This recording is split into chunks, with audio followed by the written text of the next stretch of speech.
6 June সকাল 8টা বাজে, শুক্রবার ছিল। আমরা ইজি বাইকে বের হয়েছি।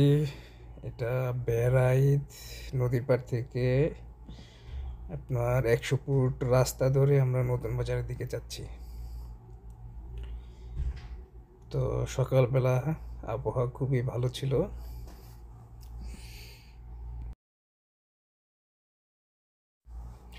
আমি আর হৃদয় ইজি বাইকের এক পাশে বসা ছিলাম আমরা, আর সামনে ছিল নিশান।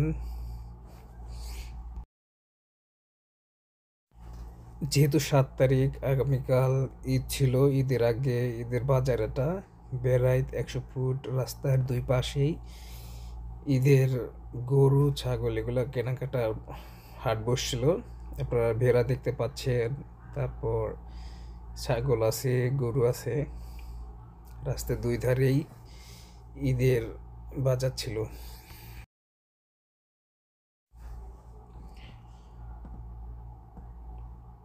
অনেক গরু ছাগল এখনো অবিক্রিত রয়ে গেছে। আজকে হয়তো এগুলি সব বিক্রি হয়ে যাবে। আর মাঝে মাঝে আমরা হাসিল ঘর দেখতে পাচ্ছিলাম, আর ছাগলের জন্য কাঁঠাল পাতা। আসলে এটা অনেক বড় একটা গরু ছাগলের হাট ছিল, অনেক বড়। আর গতকাল রাত্রে যখন আমি এখান দিয়ে যাচ্ছিলাম তখন এখানে প্রচণ্ড ভিড় ছিল।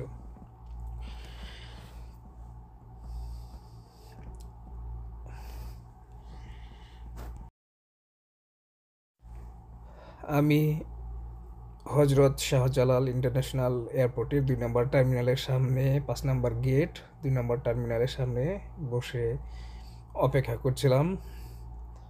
তো গ্রাম থেকে আরও একটা দাদা আসার কথা, উনি আসবেন, আমরা একসাথে ভিতরে ঢুকবো, এই জন্য অপেক্ষা করছিলাম। এখানে আরও অনেক প্রবাসী যাবে, এরকম মা বাবা ভাই বিদায় দিতে আসছে, আর অনেকেই সাথে সাথে কান্নাকাটিও করছে। তো অবশেষে আমরা বিমানে উঠলাম, আর বিমানটা যখন ছাড়লো তখন আপনাদের ভিউ দেখালাম। মেঘ আছে আকাশ থেকে, বিমান থেকে আকাশটা দেখতে এরকমই মনে হয় যেন আমরা মেঘের উপর দিয়ে ভেসে চলছি। যেহেতু আমার উইন্ডো সিট ছিল, জানলা দিয়ে দেখা যাচ্ছিল সব দৃশ্যটা খুবই সুন্দর, এই জন্য রেকর্ড করে রাখা। সাদা সাদা মেঘগুলোকে মনে হচ্ছিল সাদা সাদা পাহাড়। তো বিমানের ভিতর আমরা বসেছিলাম, বিমান আপনার চলতেছিল। আমার ডান পাশে পরেশদা বসা ছিল, আর বাম পাশে একটা ভাই ছিল ঝিনাইদা। বিমানে উঠেই পরিচয় হয়েছে। বিমানের আপনার ইন্ডিগো ফ্লাইটের অধিকাংশই, প্রায় 99% যাত্রী ছিল আপনার বাংলাদেশি। আর বিমানের সামনের দিকটা এরকম ছিল, আর পিছনে প্রায় 240 সিট বা 42 সিটের বিমানটা হবে, পুরা ভর্তি ছিল।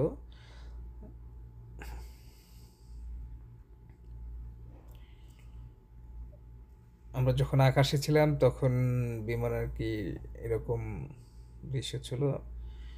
অনেকে ওয়াশরুমে যাইতেছিল।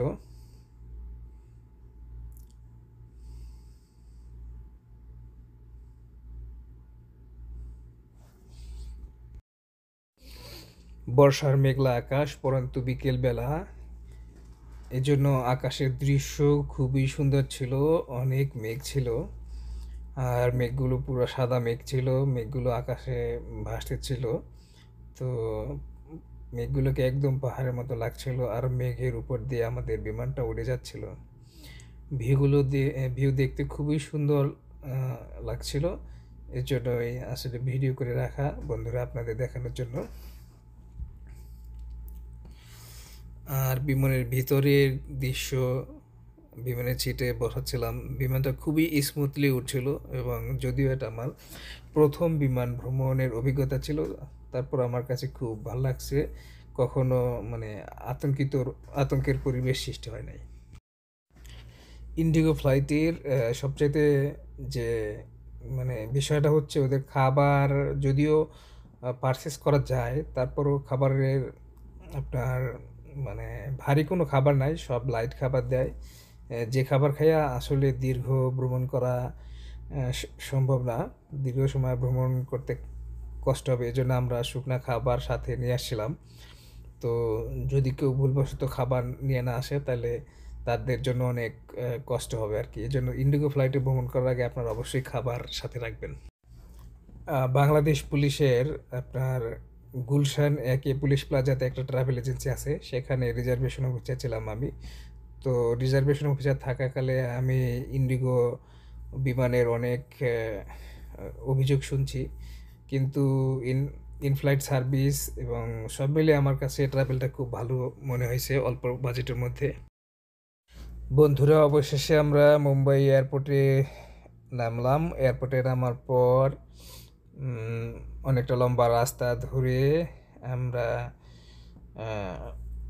অন্য ফ্লাইট চেঞ্জ করার জন্য অন্য বোর্ডিং গেটে যাব।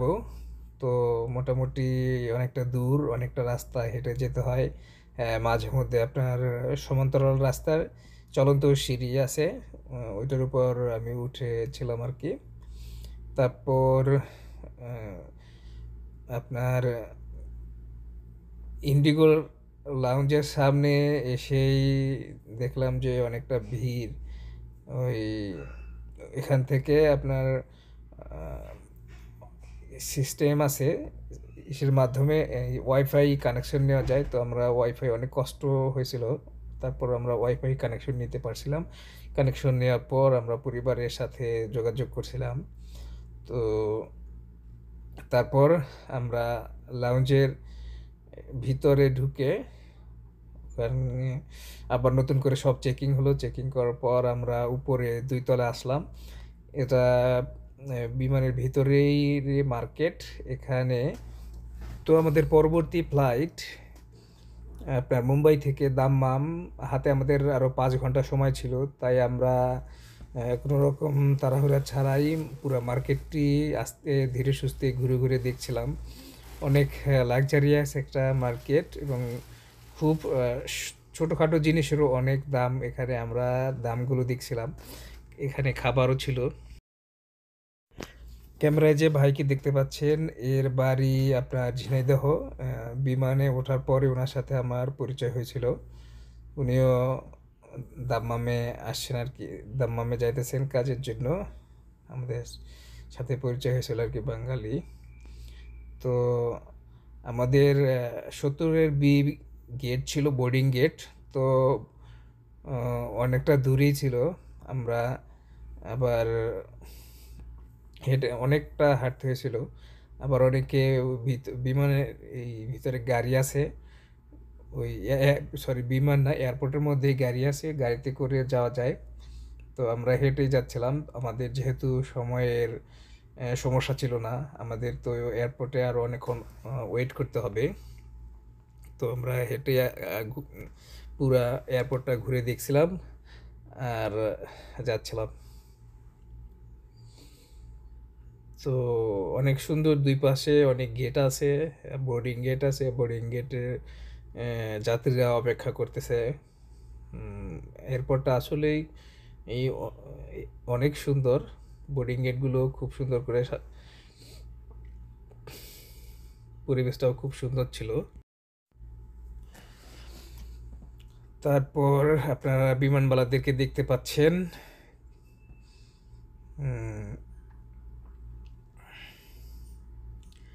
আমি এখানে বিভিন্ন বোর্ডিং গেটে, বিভিন্ন এয়ারলাইন্সের বোর্ডিং গেটে আপনার যাত্রী অপেক্ষা করছিল। তো আমরাও অপেক্ষা করছিলাম। আমাদের বোর্ডিং গেট ছিল 70B, বাট কিছুক্ষণ পর আমরা লক্ষ্য করলাম যে আপনার এই জায়গা আপনার স্ক্রিনে দেখায় কোন এয়ারলাইন্সের কোন ফ্লাইট কয়টা ছাড়বে আর বোর্ডিং গেট কোথায়। দেখলাম যে আমাদের বোর্ডিং গেট হঠাৎ চেঞ্জ হয়ে গেছে, চেঞ্জ হয়ে আপনার 67B হয়ে গেছে। তো আমরা এই জায়গা থেকে আবার 67B বোর্ডিং গেটের দিকে গেলাম। তো ওই জায়গায় যা অপেক্ষা করার পর আমরা বোর্ডিং নিলাম আর কি।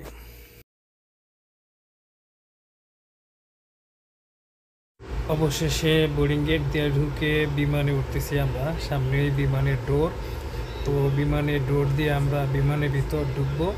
তো যেহেতু এখন রাত্র, তাই মুম্বাই থেকে দাম্মাম পর্যন্ত আর কোনো ভিডিও করা হয়নি। তো দাম্মাম এয়ারপোর্টে নামার পর আবার আপনাদের সাথে দেখা হবে। অবশেষে আমরা দাম্মাম এয়ারপোর্টে নামলাম। তো এয়ারপোর্টে নেমে আমরা ব্যাগেজ কালেকশন করব। এতক্ষণ আমাদের সাথে থাকার জন্য বন্ধুরা আপনাদেরকে অশেষ ধন্যবাদ। আমার চ্যানেলটি সাবস্ক্রাইব করবেন আর ভিডিওগুলো লাইক শেয়ার করে দিবেন। সবাইকে ধন্যবাদ, ভালো থাকবেন।